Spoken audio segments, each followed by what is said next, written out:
Exercise and intensities that we're working at. This is the next video that we're going to do. And maximum heart rate. There is an equation for this. It is simply 220 minus your age. For example, a 30-year-old would have a maximum heart rate of 190.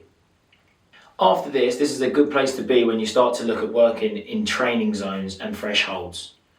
So the aerobic training threshold is 50 to 80% of your maximum heart rate. For the anaerobic training zone, you need to be working at 80% to 90% of your maximum heart rate. This can also be done and used for weight training and the different types of training methods that you're going to be doing. So the 1 rep max is an indicator of our muscular strength. So 50% of my 1 rep max would then determine what training zone I'm working in and what component I'm starting to work at.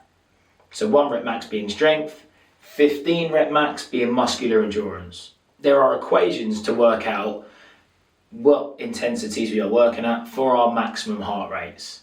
After having the scientific equation, which is 220 minus our age, and then working out which percentage we are working at of our maximum heart rate or 1 rep max, there are alternative ways to determine how hard or how intense we feel we are working.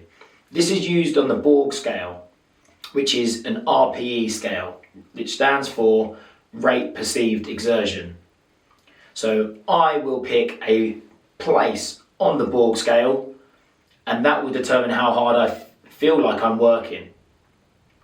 So with that Borg scale selection, whether I pick 15, 16, I times that by 10, and that can correlate with my heart rate.